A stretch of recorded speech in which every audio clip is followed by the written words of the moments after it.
there was one thing I was interested in talking about, and we needn't go too far with it if it's not the appropriate time to talk about it. But it was something that I've kind of become aware of in the last few years is in editing, is representation in editing, and gender representation, and also diversity.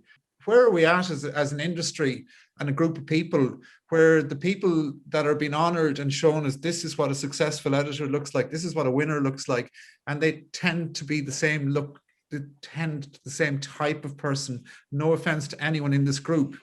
What do we do? Do we do something? Do other people need to do things? You can make people aware that it's a possible career.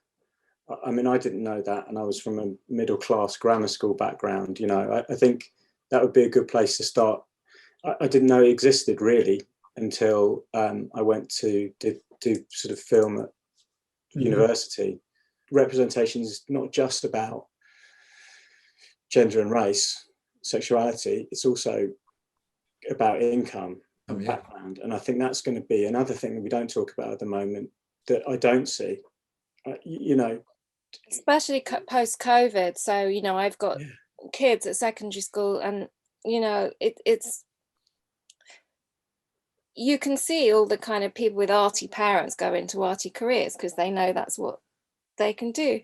But it's people like, I mean, I actually wrote quite a stiff email to Adobe. It's people like Adobe who need to be running workshops, or Avid, going into schools, running, you know, in the arts, they've been quite good, you know, drama. I'm sure people like Michaela will inspire people to become writers, but we're not visible.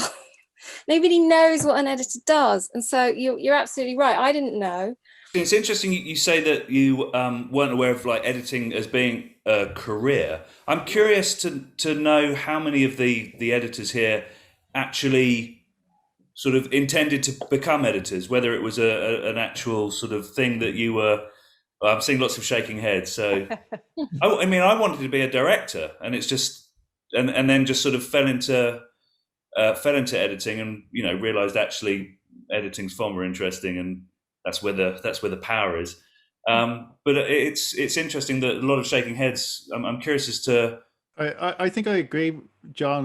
When I did 4 years in doing film and television in college, and similar, I think everyone starts a course like that thinking they want to ultimately be a director, be it in television or film. But I certainly found by the end of second year, editing was teaching me so much more about filmmaking than any other area. So I went, well, clearly I have to learn how to edit. Just on Christian's point about the generation coming up, I think it's a really well made point. I think actually the gap that exists though with, like, because I see, like, I have a teenage daughter, and you know, she's been using TikTok for years, and I see everything she does on it, and I go, that's amazing. I was never doing that when I was that age.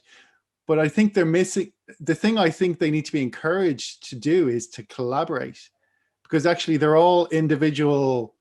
They're only working on their own shit right now, and they're not interested in working with other people. And I think that's the thing, be it in editing or directing or whatever. I actually think that generation is taking a step back, you know, from collaborating. I think that's the thing that they really need to be encouraged to do. And be it as writers, editors, directors, they actually have to learn how to work with people.